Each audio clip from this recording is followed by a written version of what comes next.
저희가 잘 알고 있듯이 기드온은 이스라엘 백성들이 미디안의 압제 아래에서 가장 고통스러운 때에 하나님의 사사로 부름을 받습니다.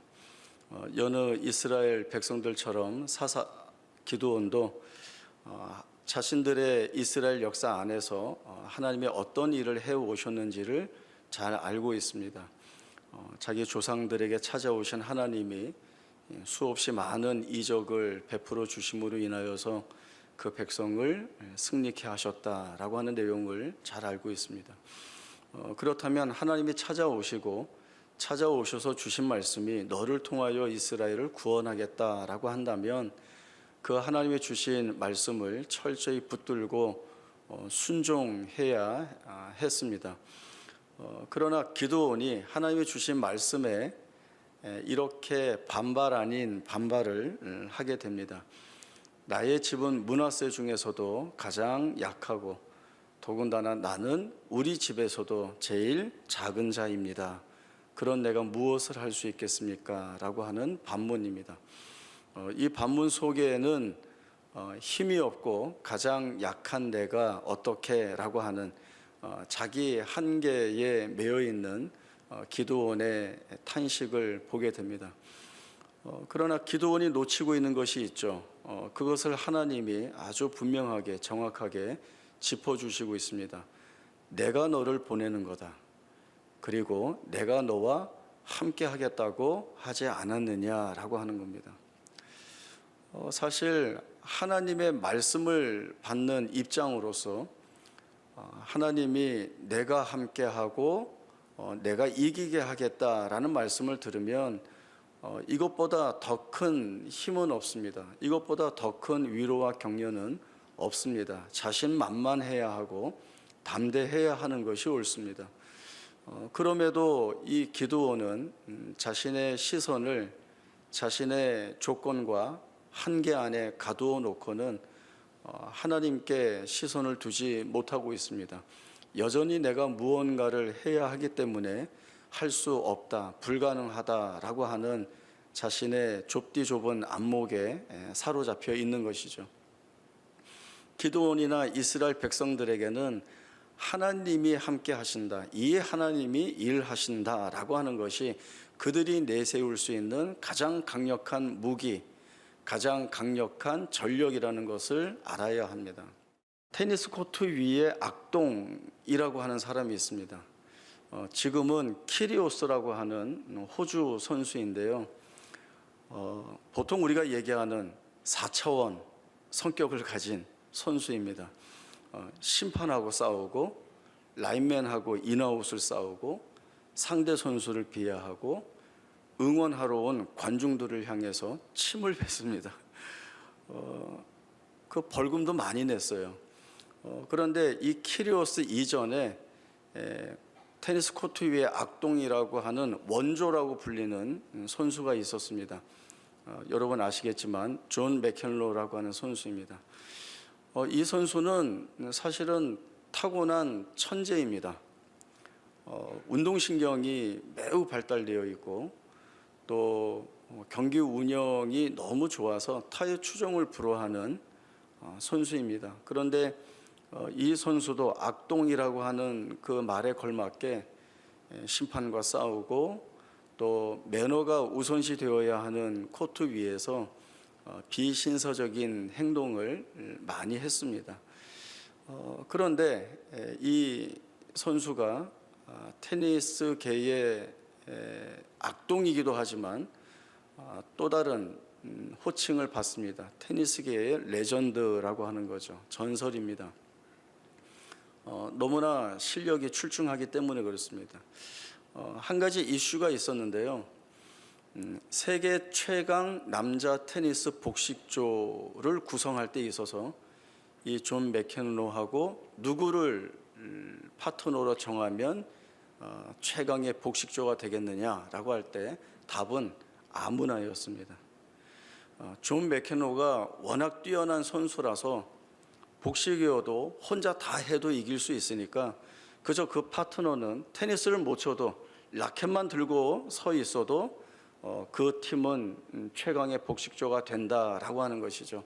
그만큼 이 존 맥켄로가 뛰어난 선수라는 것을 입증하는 내용입니다. 기드온이나 이스라엘 백성들이 분명하게 알아야 하는 것은 자신들의 역사 속에서 하나님이 어떤 일을 이루어 오셨는가, 그리고 그 역사를 이루신 하나님이 지금 자신들의 삶과 정황 속에 찾아오셔서 이루어 주실 일이 무엇인가를 알아야 하는 겁니다. 하나님은 동일하고 변함이 없으신 하나님이십니다. 자기 백성을 사랑하시는 것에 그 마음이 변치 않는 하나님이십니다.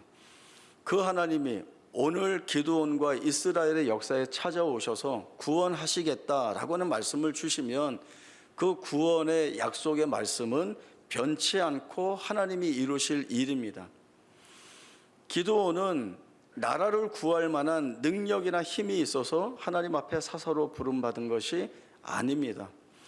오히려 가장 작고 연약하기에, 그가 할 수 있는 것이 아무것도 없기에 나중에 미디안 연합군과 전쟁을 할 때에 불러낸 군인의 수에서 덜고 덜어내서 300명만 남겨놓은 것은 너희가 싸우는 것이 아니라 내가 싸울 것이고, 내가 싸워서 승리한 것을 너희로 하여금 고백하게 하겠다라고 하는 하나님의 뜻과 의지가 이 기드온과 이스라엘 백성들 그 삶에 가득 채워 놓으시는 하나님의 뜻입니다. 기드온은 사사로 부름받은 때부터, 그리고 미디안 연합군과 승리하는 그때까지 사사기의 저자는 많은 지문을 할애하고 있습니다. 그 안에 설명되고 있는 내용들이 무엇인가 하면, 하나님께서 기드온을 어떻게 설득하시고, 그리고 이 백성과 전쟁하기 위하여 전쟁터로 나가게 하시는가라고 하는 내용에 모든 초점을 맞추고 있습니다. 그렇게 해서 승리하게 했다라고 한다면 그 뒤에는 우리가 예상하는 결말들이 있습니다. 자기들의 힘으로 싸워 이긴 것이 아니라 하나님이 이기게 하셨으니 기드온이나 모든 이스라엘 백성들이 하나님 앞에 나아가서 하나님의 그 구원의 능력을 찬송하고, 하나님이 이스라엘의 하나님이셔서 그 일을 하신 것처럼 자신들은 하나님의 백성으로서 그 하나님 경외하고 예배하고 그 하나님과 동행하는 삶을 살겠다는 놀라운 믿음 있는 고백을 해야 했습니다. 그러나 오늘 본문의 말씀을 보면 정반대의 길을 걷고 있습니다. 아무리 하나님이 애쓰시고 그들을 위하여 역사하셨는데 기드온과 이스라엘 백성들은 원래 있던 자리로 되돌아온 것처럼 보입니다. 기드온이나 이스라엘 백성들이나 수없이 많은 것을 놓치고 있습니다. 하나님의 설명해 주시지만 그 설명의 뜻을 이해하지 못하고 있고 받아들이지 못하고 있습니다. 하나님에게 있어서 300이라고 하는 숫자는 너희가 싸운 것이 아니라 내가 싸운 증거다라고 하는 것이죠. 300명으로 어떻게 13만 5천 명이라고 하는 미디안 연합군을 이길 수 있겠습니까? 그러나 이겼다라고 한다면 이것은 우리가 한 것이 아니라 하나님이 하신 것이다 라고 하는 고백이 당연히 뒤따라 나와야 하는, 그를 증명하는 수입니다. 그러나 이스라엘 백성들은 이 300명을 어떻게 인식했는가 하면 기드온이 이 적은 수로 놀라운 기적 같은 승리를 이루어냈다라고 하는, 기드온을 영웅화하는 내용으로 이 300이라고 하는 수를 끌어다 쓰고 있습니다. 무엇에서 알 수 있을까요? 전쟁이 마친 후에 이스라엘 백성들은 기드온에게 가서 당신과 당신의 아들들과 당신의 손자들이 우리를 다스려 달라는 요청을 하게 됩니다. 왜 그렇게 요청했을까요? 분명히 말씀에 그 내용이 나오고 있습니다. 당신이 우리를 미디안의 손에서 구원해 내셨기 때문에 그렇습니다 라고 이야기를 하죠. 이스라엘 백성들은 기드온이 미디안의 손에서 자신들을 구원했다고 믿고 있습니다. 그래서 대대손손 자신들을 다스려 달라는 그 요청을 하고 있는 것입니다. 여기에 대해서 기드온이 뭐라고 말합니까? 나도 너희를 다스리지 않겠고 내 아들들도 너희를 다스리지 않을 것이고 여호와 하나님이 너희를 다스릴 것이다 라고 하는 말을 합니다.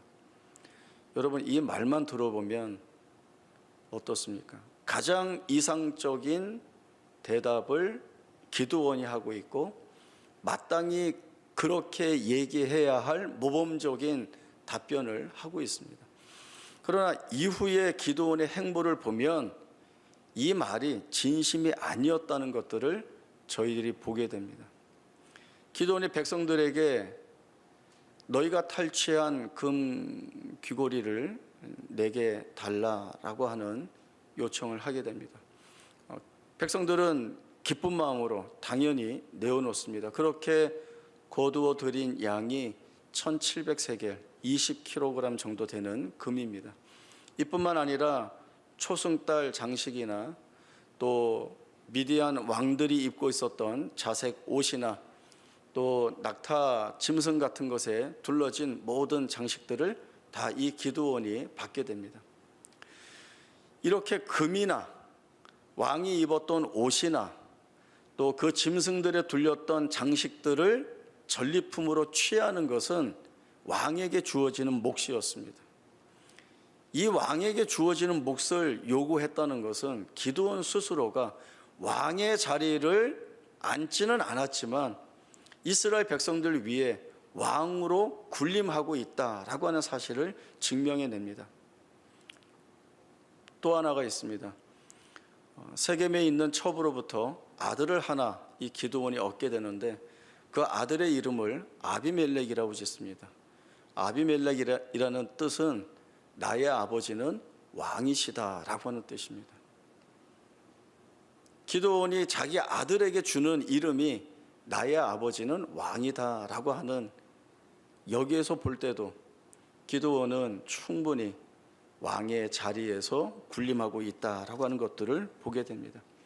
앞서 말씀드린 대로 기드온과 이스라엘 백성들은 하나님 앞에 무엇을 고백해야 했습니까? 하나님이 이스라엘의 하나님이시고 우리가 섬길 진정한 왕이시고 그 왕이 전쟁에서 우리를 대신하여 싸워 승리케 하셨으니 마땅히 모든 영광이 이 왕 되신 하나님께 돌려드려져야 한다는 것입니다. 기드온도 놓치고 있고 이스라엘 백성들도 놓치고 있습니다.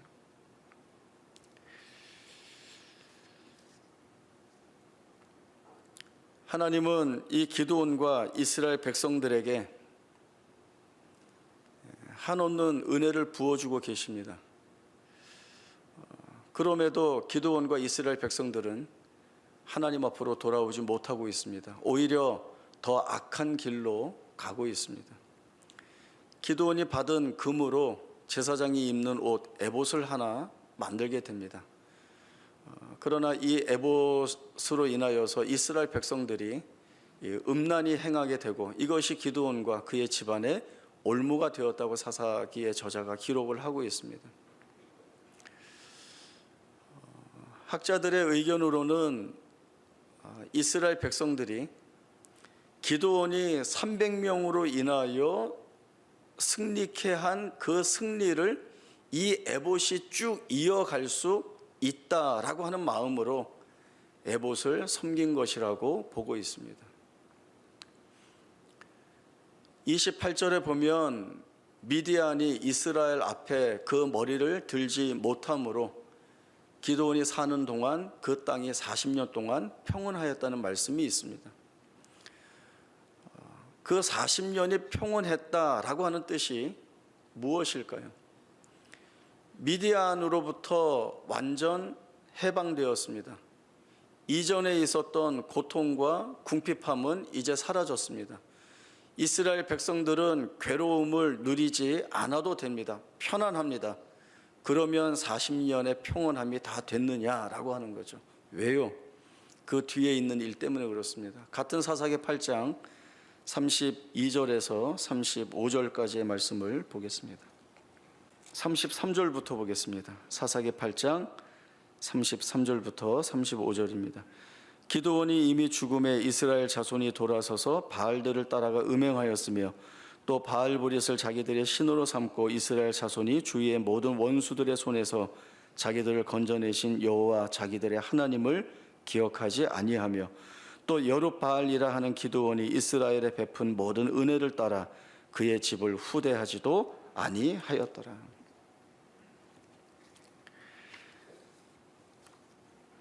아무 근심 없이 사는 40년이라면 만족한다라고 하는 것이 이스라엘 백성들의 현 주소였던 것으로 보여집니다. 하나님이 있고 없고는 상관없이 그저 우리가 아무 문제 없이 평온하게만 살면 된다라고 하는 것이 그들의 소원의 전부였고 그들이 그 외에는 더 바랄 것이 없는 시간이었습니다. 기드온이 죽자마자 이스라엘 백성들은 보란듯이 하나님을 버리고 바알 우상을 쫓아가게 됩니다. 그리고 대대손손 우리를 다스려 주십시오라고 요청했던 그 기드온을 통하여 자신들에게 주어졌던 은혜도 기억하지 않습니다. 이러한 사사시대가 주는 메시지가 무엇일까요? 아무리 하나님의 은혜가 부어져도 이스라엘 백성들은 자기의 소견대로 옳은 대로 하면서 하나님을 버리고 떠나고 그런 백성들에게 다시금 하나님은 은혜를 부어주시고 있습니다. 여기에서 우리가 살펴봐야 할 말씀이 무엇일까요? 뜻이 무엇일까요? 출애굽한 이스라엘 백성들 그들을 애굽에서 해방시키기 위하여 하나님의 베푸신 놀라운 능력과 기적과 이적 그 하나님이 펴신 강한 손과 큰 권능이 어떠했습니까? 이스라엘 백성들은 그 하나님의 일하심에 모두가 놀라워하고 찬송하고 하나님께 영광을 돌렸습니다. 그러나 오래가지 못했습니다.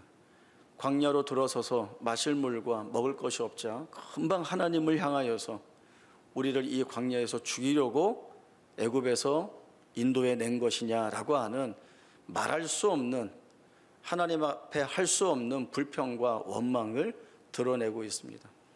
사사시대도 그렇습니다. 저희가 쭉 살펴본 대로 자신들의 범죄함으로 인하여서 심판을 받아 고통의 자리에 있지만 그러나 그 고통의 자리에서 힘들다고 아프다고 속상하다고 외치는 자기 백성을 기억하시는 하나님이 찾아가셔서 구원해 내시고 이제는 죄 짓는 백성이 아니라 하나님의 백성으로 거룩하고 아름답고 복되게 살라는 그 하나님의 은혜의 인도하심을 다시금 잊어버리고 원래의 자리로 돌아가는 그 이스라엘 백성들의 모습이 겹쳐 보이면 오늘 우리와 얼마나 똑같은지 모릅니다.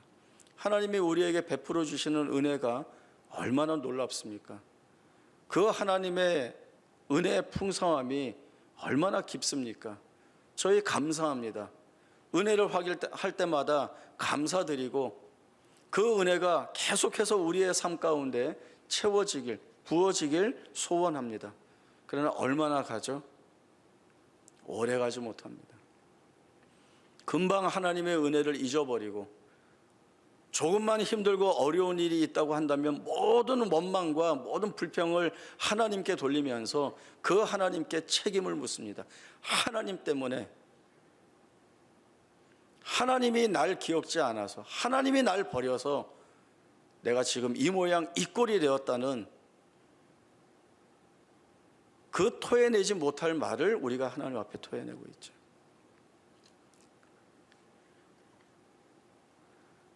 사실은 이 본문의 말씀을 준비하면서 처음에는 하나님의 은혜를 제대로 알지 못하는 우리가 얼마나 못났는가, 우리 다 죽어야 된다, 막 이런 식으로 설교하고 싶은 마음이 있었는데 정말 사사기의 저자가 이 반복되는 패턴, 끊임없이 반복하는 범죄, 그러나 거기에 맞춰 끊임없이 부어주시는 하나님의 은혜, 이 반복을 왜 하나님이 하고 계시는가라고 하는 생각을 해볼 때 하나님은 우리의 이 상함과 후회 속에서 우리를 키우고 계시는구나, 그 하나님이시구나라고 하는 것들을 보게 되었습니다. 아무렇게나 해도 상관이 없고 아무것도 하지 않아도 되는 게 아니라 그런 우리여도 우리를 사랑하신다는 하나님이시라는 것을 보게 되었습니다. 우리가 늘 하나님의 사랑은 깊고 크고 놀랍다라고 얘기하지만 그것은 우리가 이해하는 범위 안에서의 최상급이지 거기에 갇혀 있을 수가 없습니다. 하나님의 생각과 뜻은 우리와 다릅니다. 우리가 알지 못해서 하나님의 뜻을 분별해 내지 못해서 하나님이 계시지 않습니까? 일하시지 않습니까? 라고 하는 그 자리에도 하나님은 변함없이 찾아오셔서 우리를 영광의 찬송으로 만들어내시기 위한 그 하나님의 일하심을 하나도 부족하지 않게 하나도 모자라지 않게 행하고 계신다는 것이 사사기의 역사를 통하여 또 거기에 빗댄 우리의 삶을 통하여 우리가 정말 진실로 드러내 보이고 확인해 내야 하는 하나님에 대한 이해입니다. 사사기의 말씀을 볼 때마다 이렇게 분통을 터뜨리죠. 왜 이렇게 어리석을까? 그 어리석은 이스라엘 백성들이 바로 오늘 우리입니다. 이제 우리는 하나님께서 우리를 이렇게 끌고 나가시는데 우리를 어디로 끌고 나가고 싶어 하시는가? 우리는 단번에 그 자리에 이룰 수 없습니다. 그만큼 본질상 부패한 본성이고 죄악된 마음을 품고 있기 때문에 그렇습니다. 그런 우리를 하나님이 조금씩 끌어나가시는 그 자리는 우리가 어떠한 상황과 어떠한 처지 속에서도 여기에서 하나님이 드러내시는 뜻이 무엇인지를 분별하기 위한 그 초점에 애쓰고 집중할 때에 그리고 우리의 생각과 결정과 모든 근거와 기준이 하나님께 맞추어져 가고자 하는 그 애씀이 있는 자리에 하나님이 우리를 은혜로 끌고 가실 것입니다. 그러면 우리는 조금씩 하나님에 대한 이해의 깊이를 가져갈 것이고 하나님이 우리의 생애 가운데에서 역사하신 일들이 무엇을 의미하는지를 더욱더 확고하게 알아갈 것이고 그리고 어느 때에 우리의 삶의 주인이신 하나님이 이 모든 것들을 다 이루셨고 이 하나님에 대한 믿음 있는 찬송이 나를 복되게 그리고 하나님께 영광 돌리는 일들이 되었다라고 하는 고백을 할 수 있는 자리에 우리를 세우실 것입니다. 우리가 그 자리로 가고 있습니다. 우리가 가는 것이 아니라 하나님이 인도하고 계십니다. 그 하나님의 선하신 인도하심 앞에 여전히 우리의 삶의 모든 것들을 다 아뢰고 맡기고 그 하나님 붙들고 살겠다는 귀한 다짐이 오늘 이 말씀을 통하여 있기를 소망합니다. 기도하겠습니다. 하나님 아버지 은혜를 감사합니다. 우리의 눈은 우리의 한계에 갇혀 있었습니다. 내가 아무것도 할 수 없기에 하나님이 주신 약속의 말씀도 우리에게는 그저 헛된 말에 지나지 않는 것처럼 보였습니다. 그러나 사사시대를 통하여 볼 때 그럼에도 불구하고 우리의 하나님 멈추지 않고 우리의 삶에 찾아오셔서 우리에게서 이루실 일들을 이루시기 위하여 하나님 역사하셨습니다. 그 하나님의 역사하심이 오늘 우리의 심령의 고백을 통하여 하나님을 나의 주로 고백하고 나의 모든 것을 하나님께 맡긴다는 믿음 있는 고백을 하는 자리에 세우셨습니다. 하나님 감사합니다. 하나님 붙들고 사는 것이 우리에게 얼마나 큰 은혜인지를 더 깊이 알고 깨닫고 그리하여 하나님의 영광의 찬송이 되며 그리고 되게 하시는 그 하나님께 감사하며 살겠다는 인생이 되기를 이 시간 다짐합니다. 말씀을 붙들고 하나님 붙들고 나아가오니 지금까지 함께 하신 하나님의 선하신 은혜가 우리를 붙들어 주시고 우리 안에서 이루실 일들을 이루어내신 그 하나님께 영광 돌리며 사는 우리 모두의 복된 생애가 되게 하여 주옵소서. 거룩하신 예수님의 이름으로 기도하옵나이다. 아멘.